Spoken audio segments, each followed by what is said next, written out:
Vinyl Bear, picking up where I left off. The video that came before this laid out the protocol for what I call the 5 kilohertz sine wave test.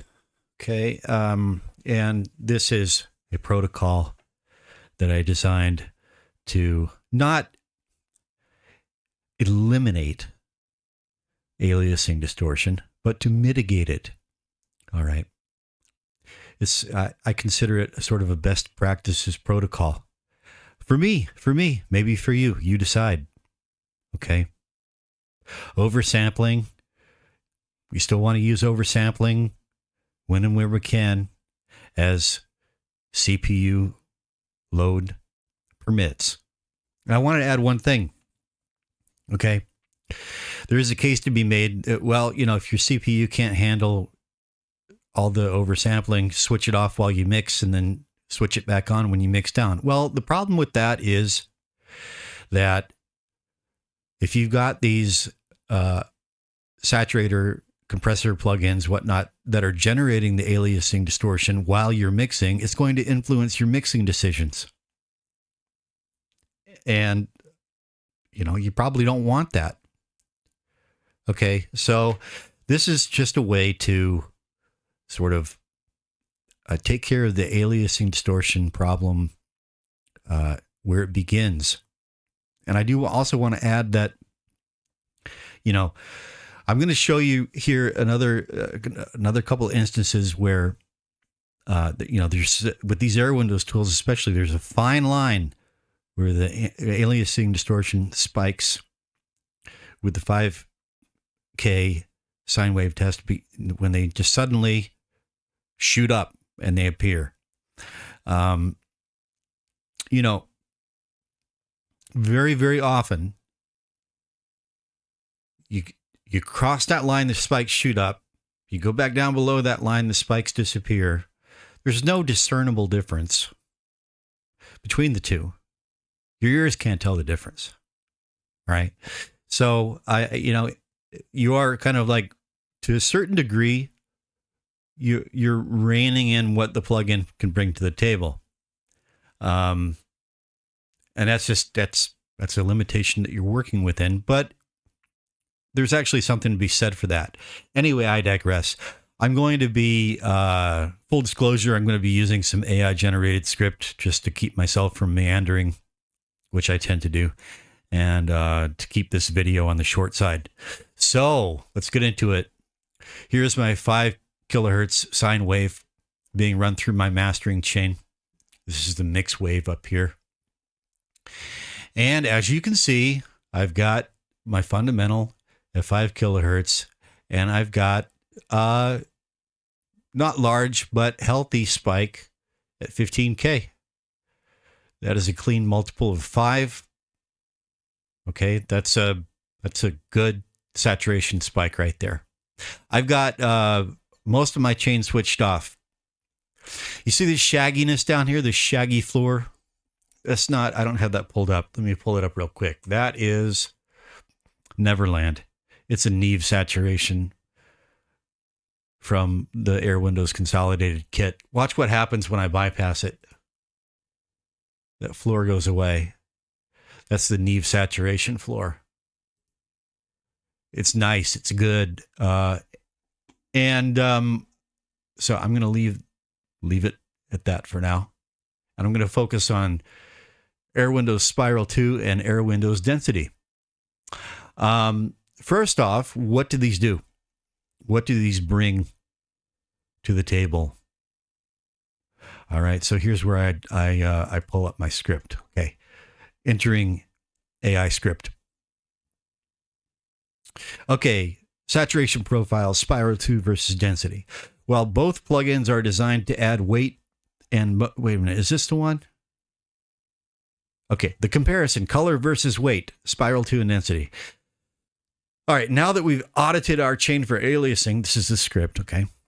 We can actually start adding mojo back in with confidence.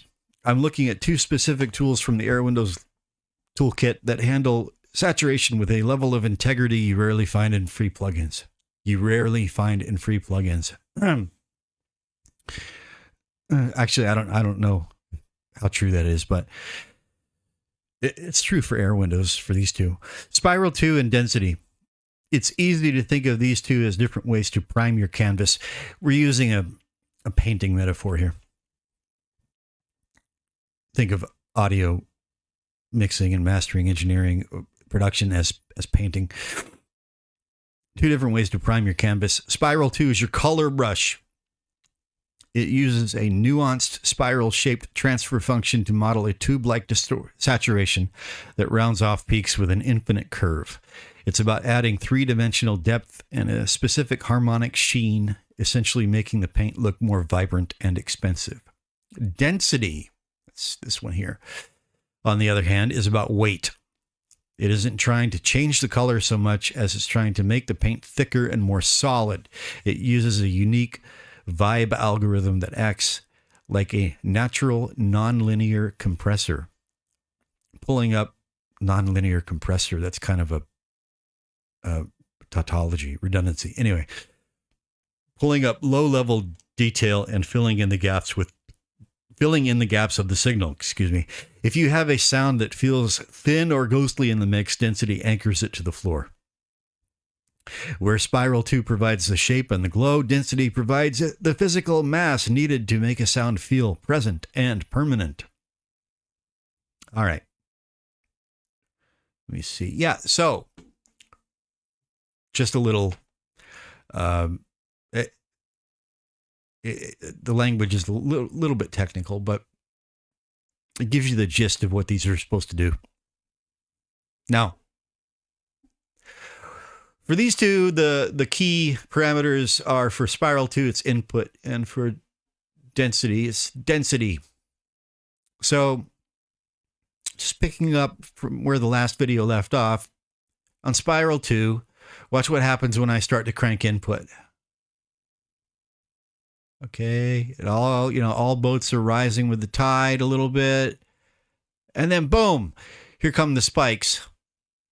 All right, and this one is at 3K, that's no good. This one's at 7K, that's no good. This one's at, 10. It's either 10 or 11. If it's 10, it's fine. If it's 11, no. 13, no good. 17, no good. Now this tiny little 23 spike that in the last video I said it's way down here and it's not doing any harm. Well, now it is. And then of course there's 21. And anything except for 10, 5 is the fundamental. Anything except for 10, 15, 20 we don't want. All right, so where did the spikes first shoot up? I'm going back over here, Spiral2 input. I'm going to try to nudge it back down to 0.75, 0.75. That's where the spikes appeared. So there's 0.5. 0.5 is default. These knobs run from 0.0000 to 1.0000. So, I've got from 0.5 to 0.75 to sort of ramp up the effect of the plugin before those spikes start to appear. Okay. I quite like what it's doing just at the default 0.5, so that's where I'm leaving it. Over here on Density, I crank Density. I start to crank Density. I think with this one, I have quite a bit more leeway. I've got it set to taste at 0.27, but I start to ramp up Density. And okay, now you can see the 23 hertz spike, still safe. I've got a massive increase in the 15K spike, which is fine. And we're at 1.82 density. Nudge it up just a bit more, a bit. And there we go. There is the spike explosion. Where did that occur? Back it down. Okay.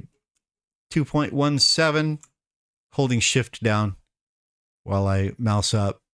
And right there, 2.215 is where those bad spikes start to appear. So I've got quite a bit more leeway with the density parameter in the density plugin, right? So I'm just barely using it. And when this is the mastering stage, you know, so a little goes a long way. So I'm going to bring that back down to where I had it for the project, 0.27. And, you know, it's totally safe, right? All right. So I'm not going to do actual ABs with the audio, first off, because it's unnecessary. And this is a new channel. I've got a 15-minute limit, and I'm trying to keep these on the short side anyway. This is all about visual diagnostics at this point. And so that's Airwindows Spiral 2 and Airwindows Density vis-a-vis the 5 kilohertz sine wave test, right? And let me see, I've got one more little AI script to revert to, because next I'm going to transition into another anti-aliasing protocol, which is something called Airwindows Ultrasonic, which I do have an instance of that loaded here. Let me see. It's actually host limiter, and it's right here. Ultrasonic. Ultrasonic is going to be the subject of the next video, I think. And let's see. I've got a little transition script to read here. All right. But here's the catch. Even when you're using high integrity tools like Spiral2 and Density, you're still performing nonlinear math on a digital signal. In a 48 kilohertz session, that infinite curve of Spiral 2 or the weight of density is still generating energy that reaches toward your 24 kilohertz Nyquist ceiling. This is where Airwindows Ultrasonic comes in. If Spiral 2 and Density are the paint, Ultrasonic is the protective varnish that keeps the edges from fraying. This is Gemini AI, by the way. It's pretty good. Still got to do your due diligence, but it's pretty good. Okay, at 48 kilohertz, the distance between the sounds you want and the Nyquist grit you don't. Nyquist grit, G-R-I-T. The distance between the sounds you want and the Nyquist grit you don't is incredibly small. Ultrasonic acts as a specialized filter that targets the glare and digital tiz, T-I-Z-Z, or ZZ for you Commonwealth folks, sitting right at the edge of your sample rate. By placing it after your saturation stages, you're essentially cleaning the air around your sounds. It ensures that any harmonic energy pushed upward by your Mojo plugins is tucked in neatly before it has a chance to hit the ceiling and bounce back as debris. It's the final step in ensuring that the weight and color you just added stay professional, transparent, and most importantly, clean. Okay. Check my time here. And I am at what? Oh, almost 14 minutes. Good Lord, I'm a windbag even when I try not to be. Okay. This concludes the sort of addendum to the 5 kilohertz sine wave test. If you find this, please read the descriptions to these videos. If you find this content useful, please do like and subscribe. And I don't know, I've got some kind of community page knocked up too, so you can go in there and comment.